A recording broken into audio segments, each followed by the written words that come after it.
You know, if you can get down with a group of people and you can sell at least 1,000 records, you was getting signed right then and there. And a lot of people, you know, once they got signed, that hunger just left them. And they figured they'd always be on top because they were the most lyrical people, and then they stepped back. And they stopped grinding. They stopped trying to do it. The only person that ever came out of New York that grinded lately was 50 Cent. 50 Cent was the last person to grind because he was out there doing the mixtapes. If you heard a song on the radio, 50 would grab that instrumental, start rhyming over that, and just turn that whole joint into a remix. And then for someone that everybody in the industry was shutting doors on, he became the next big thing. So when when Get Rich or Die Trying came out, it exploded. And everybody was like, who's this 50 Cent? He's an overnight sensation. No, he's a dude that was grinding all that time, trying to get on how many all that time. The G-Unit radios mixes, they put out like a dozen of those. They know. 50 Cent grinded his ass off. You know, no matter how I feel about him, or the people that's running the radio now, they never stopped grinding. They kept doing it like it was their first album. Yeah, and I kind of noticed a lot of them, they kind of start their own movement. Like I said, like you got Maybach music. So for like up and coming, for like hip hop artists, what do you feel is better? Like trying to shop a major deal, or just starting your own movement and then just seeking like distribution or function? Because it seems like that's starting to really, a lot of artists now are moving towards just, we just gonna start our own movement. We just gonna find somebody that can help. I've always said that hip hop was best as we stay independent and don't let the record companies control you. It was good that the record companies would get somebody, buy their stuff, and then promote it and try to put it out there. But record labels now are lazy now. You know, they don't even look for people for talent. They look at people on YouTube. They're just like me and you. They go on YouTube. Hey, Be-Easy got 700,000 hits. We should sign him. Yeah. You know, they're letting you do all the work now. All they're doing is just sign you, we'll put your stuff in Target, we'll put your stuff in Walmart, we'll put your stuff in this major radio record group or something like that. 75%. We'll take our 75% and you just keep doing what you're doing. So they leave it all up to you. We might throw you a video or something, but you gotta remember, you gotta pay that money back if your album don't sell. Yeah. So you have to put, now, it's like before, artists used to live comfortable off of just getting gold. Now it's like you have to go gold, platinum. Yeah, you go gold, it's like you fail. Yeah, you go gold, you must forget it. And if you sold like, let's take 50 Cent for example. Get Rich or Die Trying, 10 million sold. Next album, The Massacre, 4 million sold. Impressive numbers, but to the record company, that's a failure. Yeah. To me, go back to your question, the best way artists can really do their thing is stay independent. We're in the computer age now. One thing changed from the last time I was on the radio to when we started doing W585. The internet runs all right now.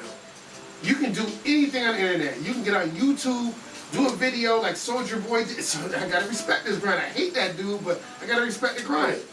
He goes, he started his own movement. Wiz Khalifa, same thing. Like you said, these dudes started a little movement on YouTube. What's the other video channel? I forgot. YouTube they had MySpace, World Star Hip Hop. They started getting a lot of hits. Next thing you know, they're the next big thing. Yeah. I say stay independent, put your own stuff out. There's mad venues now that you didn't have before. You're on Bandcamp yourself. Yeah. You know, Bandcamp get mad hits with people that, and if you go on Bandcamp and stay there for at least half an hour, I bet you find at least 12 people you're gonna feel and be like, how come this album ain't out? How come these dudes ain't getting no hit, no play? You gotta find out stuff. You don't even it shut down the mixtape game, internet. Yeah. You don't need DJ White Owl or, this ain't no diss to them, but you don't need DJ White Owl or DJ this person to do a mixtape. You can do it yourself. You can put it on. If you spend 1 hour on the internet, you can compile a whole mixtape yourself, throw it on your iPod. You don't gotta listen to you don't gotta hear nobody talking over it. Nothing. You can get all the latest stuff from the internet. And right now, I really didn't think the internet was gonna be a big thing, but that was just my closed mind thinking like, oh, radio's doing everything. But as more and more radio stations adopt a webcast, or they run, what do they call them? They call themselves get on their .com broadcast or whatever. I seen that, 585 could do something. And it's a way to reach the people, get the music out there that they're not hearing, and still give them a little bit of that local flavor. Yeah. So how did you link up with like Coach? Well, I mean, I know you know Andy Rose and Sean Touch. I mean, you go back, but how did you link up with like Divine Story and Clev and Coach and? Well, believe it or not, I met Clev years ago when he was doing his own show on WRUR, Chicken Grease and Napkin. I just happened to tune in 88.5 and heard them, and I was like, yo, this sounds just like my show. When I used to do it, I said, I like these dudes' style. Called them up, said I was a fan. They said whenever I wanted to come down, I could come through. So they was cool, they was fans. Same thing with Divine Story. He used to be a person I used to listen to, and then when he started his own radio station, Coach, I've always supported him when he first came out. But sadly enough, when I left, or let's just say I put it out there, when I got fired from ITR back in 2000, they always kept in touch. It was just like, they always kept in touch and was like, yo, you still cool, could you help me do a mixtape, or could you shout me out, if you get on again, you throw it on. They started a radio station, and they called me and was like, well, Chris, are you interested in doing an internet radio show? At first I was like, I don't know, but then again, I had my boy Sean Touch, Andy, Evie Ev, and DJ Rock, who always been waiting for me to do something. They've been trying to get me to do the internet for the longest, but I saw this as a way that we can get out there, start the show again, and a lot of people do know my name. I mean, I can't go anywhere basically without somebody like, yo, Chris G, yo, I got your old mixtapes, or I remember your old show. And basically I was like, okay, I'm cool with that. I figured my time was over, but then as I seen hip hop getting whacker, and I was hoping that somebody was gonna step up to the plate for real.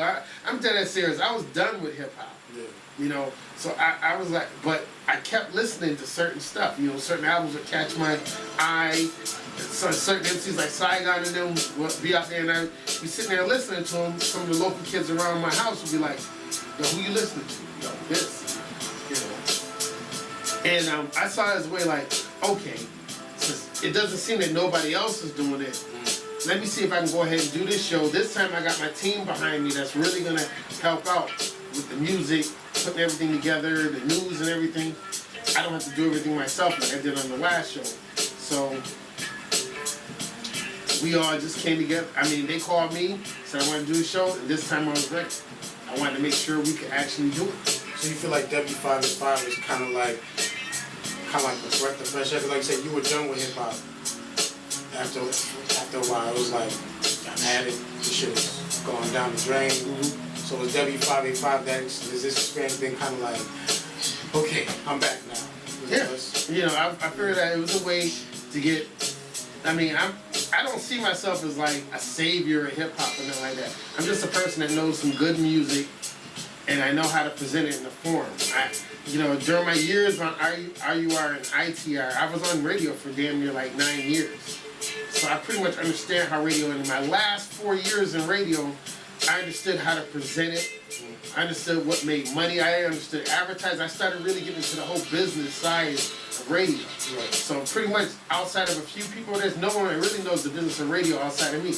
When they came to me, I was like, okay, I can try to get listeners, I can try to get you sponsors, we can try to get advertisers, and we can really turn this around. All we need is the right format to do it in, and they gave me that. They gave me, basically, Divine Story was like, okay, I loved your show back in the past. I'm not gonna mess with your format. Do what y'all do. They just put us in the studio and just said, do what y'all do, and that's it. Just give me 3 or 4 hours. The contract was to do 4 hours. We ended up doing 5.